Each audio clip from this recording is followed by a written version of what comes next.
Hello everyone.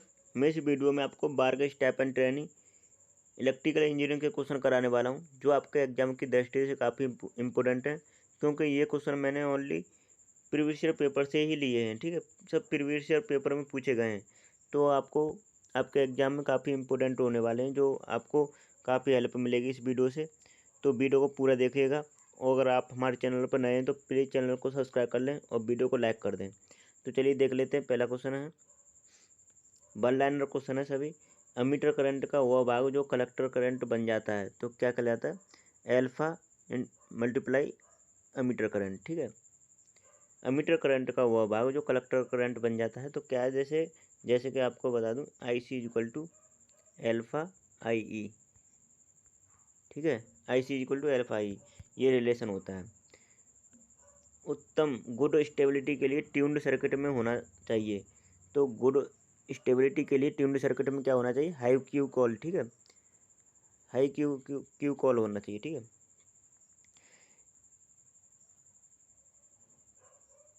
एक उपयुक्त रूप में 22 एनपीएन ट्रांजिस्टर में बेस कलेक्टर तथा एमीटर दोनों की तुलना में पॉजिटिव होता है। जैसे क्या कह रहा है इसमें, बोला एक उपयुक्त रूप में 22 एनपीएन ट्रांजिस्टर में बेस कलेक्टर तथा एमीटर दोनों की तुलना में पॉजिटिव होता है।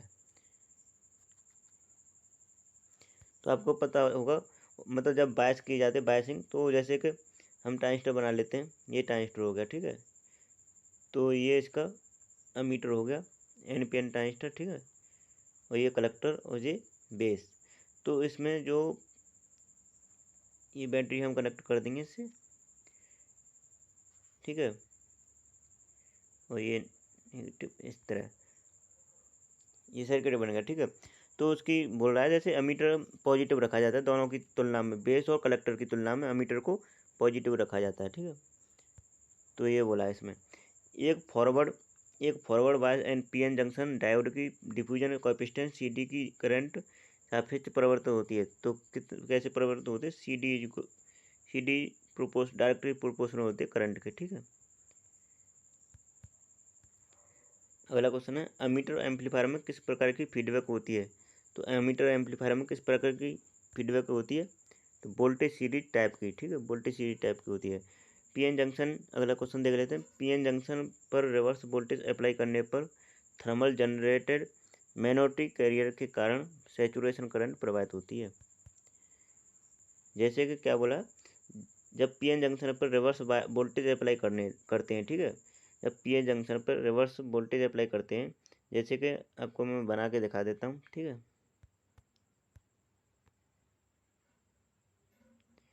जैसे हम डायोड बना लेते हैं, ये पीएन जंक्शन डायोड हो गया। ठीक है, पी और एन। अब हम इसे रिवर्स वाइज करते हैं। ठीक है, तो रिवर्स वाइज करने के लिए इसे नेगेटिव रखते हैं और इसे पॉजिटिव बनाते हैं, एन वाई 3 को। ठीक है, तो अब ये रिवर्स कंडीशन में, तो अब हम इसमें बोला थर्मली जनरेटेड माइनॉरिटी कैरियर के कारण सैचुरेशन करंट प्रवृत्ति। तो आपको पता होगा रिवर्स, मतलब रिवर्स बायस में माइनॉरिटी कैरियर के कारण ही करंट फ्लो होती है। ठीक है, और फॉरवर्ड बायस में मेजॉरिटी कैरियर के कारण करंट फ्लो होती है। तो इस चीज़ को ध्यान रखना, इसी में यही बोला गया है। अगला क्वेश्चन देख लेते हैं। क्लास सी एम्पलीफायर में कलेक्टर करंट प्रवाहित होती है। क्लास सी एम्पलीफायर में कलेक्टर करंट प्रवाहित होती है इनपुट साइकिल के आधे चक्कर के लिए। ठीक है, इनपुट साइकिल के आधे चक्कर के लिए प्रवाहित होती है। आगे देख लेते हैं। ताप बढ़ने पर का प्रभाव हो सकता है।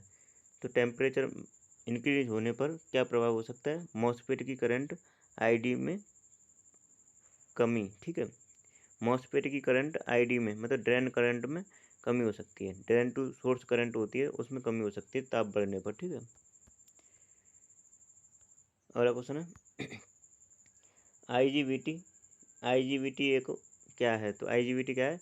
एक वर्ग स्क्वायर डिवाइस है। ठीक है, वर्ग नेम का डिवाइस है जो आईजीबीटी। जैसे IGFET। ठीक है, ये क्या है? स्क्वायर डिवाइस है, स्क्वायर डिवाइस है। ठीक है, इसे ध्यान रखना। अगला क्वेश्चन है, फ्री इलेक्ट्रॉन के ड्रिफ्ट बैक का सूत्र है। तो फ्री इलेक्ट्रॉन के ड्रिफ्ट वेग का सूत्र क्या होता है, B equal to sigma E tau upon M, B equal to sigma E tau upon M, ठीक है, ये इसका सूत्र होता है। आगे देख लेते हैं। कॉमन एमीटर एम्पलीफायर में बीसी वोल्टेज बढ़ने पर ऑपरेटिंग पॉइंट क्या होगा, तो ऑपरेटिंग पॉइंट क्या होगा, लोड लाइन पर ऊपर की ओर हो जाता है, लोड लाइन पर ऊपर की ओर हो जाता है, ठीक है। आगे देख लेते हैं। फेज शिफ्ट ऑसिलेटर में लूप गेन होता है, तो फेज शिफ्ट ऑसिलेटर में लूप गेन कितना होता है, 360 डिग्री से, ठीक है, 360 डिग्री होता है। आगे देख लेते हैं। वह ट्रांजिस्टर जिसका input and output phase shift 180 shift होता है, तो कॉमन एमीटर कहलाता है, ठीक है, कॉमन एमीटर कहलाता है। इलेक्ट्रॉनिक सर्किट में हीट सिंक का कार्य है, तो ताप को कम करना। हीट सिंक का क्या कार्य है इलेक्ट्रॉनिक सर्किट में, ताप को कम करना। अगला है एमीटर करंट। एमीटर करंट क्या होती है, I equal to I B plus I C, मतलब बेस करंट और कलेक्टर करंट का योग होती है, ठीक है। ट्रांजिस्टर में तीर का निशान हमेशा प्रदर्शित करता है एमीटर क्षेत्र में होल का बहाव या करंट के बहने की दिशा। ट्रांजिस्टर में तीर का निशान हमेशा क्या प्रदर्शित करता है, एमीटर क्षेत्र में होल का बहाव या करंट के बहने की दिशा को रिप्रेजेंट करता है, ठीक है। खुद की ऊष्मा के कारण ट्रांजिस्टर का नष्ट होना क्या कहलाता है, तो थर्मल रनवे कहलाता है, ठीक है। थर्मल रनवे के कारण ही ट्रांजिस्टर खुद की ऊष्मा के कारण नष्ट हो जाता है। अगला क्वेश्चन देख लेते हैं। पीएनपी ट्रांजिस्टर में इलेक्ट्रॉन का फ्लो होता है, तो पीएनपी में किसके कारण इलेक्ट्रॉन का फ्लो होता है, तो कलेक्टर एवं बेस लोड पर ट्रांजिस्टर के बाहर की तरफ, ठीक है, कलेक्टर एवं बेस लीड पर ट्रांजिस्टर के बाहर की तरफ। वह वायसिंग जिसकी स्थिरता सबसे अधिक होती है, तो कौन सी वायसिंग है जिसकी स्थिरता सबसे अधिक होती है, स्टेबिलिटी सबसे अधिक किसकी होती है, सेल्फ वायसिंग की, ठीक है। आगे देख लेते हैं। ट्रांजिस्टर में अधिकांशतः प्रयोग किया जाता है, तो ट्रांजिस्टर में अधिकांशतः क्या प्रयोग किया जाता है, सेल्फ बायसिंग, सेल्फ बायस वायसिंग, ठीक है, ये इसका करेक्ट आंसर। पीएन जंक्शन को फॉरवर्ड वायस करने पर डिप्लीशन रीजन कम हो जाता है। अगर हम फॉरवर्ड वायस करेंगे तो रिप्लेशन रीजन कम हो जाएगा, क्योंकि इलेक्ट्रॉन्स क्रॉस कर जाते हैं उसे, ठीक है, जंक्शन को। अगला क्वेश्चन देख लेते हैं। आरसी कपल्ड एम्पलीफायर में फ्रिक्वेंसी पर रेस्पॉन्स लो रेस्पॉन्स में सुधार के लिए क्या करते हैं, तो उच्च धारिता का कपलिंग कैपेसिटर प्रयोग किया जाता है, ठीक है। जैसे आरसी कपल्ड एम्पलीफायर में फ्रिक्वेंसी पर लो रेस्पॉन्स को सुधार करने के लिए क्या करते हैं, हाई कैपेसिटी का कपलिंग कैपेसिटर यूज करते हैं, ठीक है। 3 फेज ब्रिज रेक्टिफायर में प्रत्येक डायोड कंडक्ट करता है 120 डिग्री पर करता है, ठीक है, 120 डिग्री कोण पर करता है। आगे देख लेते हैं। नेगेटिव वोल्टेज फीडबैक से एम्पलीफायर में डिस्टोर्शन घटता है, ठीक है, नेगेटिव फीडबैक लगाने से एम्पलीफायर में डिस्टोर्शन घट जाता है, ठीक है। वोल्टेज एम्पलीफायर में आरसी कपल्ड एम्पलीफायर होता है, voltage amplifier RC coupled amplifier होता है। और पावर एम्पलीफायर की बात की जाए तो ट्रांसफार्मर कपल्ड एम्पलीफायर होता है। पावर एम्पलीफायर क्या होता है, ट्रांसफार्मर कपल्ड एम्पलीफायर। अंतिम स्टेज में प्रयोग किया जाता है, तो अंतिम स्टेज में क्या प्रयोग किया जाता है, ट्रांसफार्मर कपल्ड एम्पलीफायर का।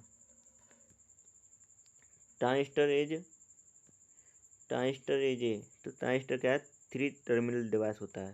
ट्रांजिस्टर कैसा होता है, 3 टर्मिनल डिवाइस। आगे देख लेते हैं। एक ट्रांजिस्टर बना होता है तो 2 पीएन जंक्शन से मिलकर, ठीक है, 2 पीएन जंक्शन से मिलकर होता है। जैसे कि आपको मैं बताता हूँ, बना के दिखा देता हूँ। PNP, ठीक है, PNP, ये PNP ट्रांजिस्टर होता है, तो दो ये हो गया PN या ये NP, ठीक है, तो 2 PN जंक्शन से मिलकर बना होता है। ट्रांजिस्टर का प्रयोग वह क्षेत्र जो लैटरली डोप किया जाता है, तो कौन सा क्षेत्र है जो लैटरली डोप किया जाता है, बेस क्षेत्र है, ठीक है। जैसे मैं अब डोपिंग का क्रम बता देता हूँ, ऑर्डर। तो अमीटर, ठीक है, अमीटर ई इसमें सबसे अधिक डोपिंग होती है, और उसके बाद कलेक्टर की डोपिंग, ठीक है, सी, उसके बाद बेस की। इस तरह होता है। अगर रीजन की बात की जाए, जो मतलब जो एरिया होता है, तो एरिया में आपको मैं बता दूं, जैसे एरिया में कलेक्टर सबसे पहले आता है, उसके बाद एमीटर, उसके बाद बेस।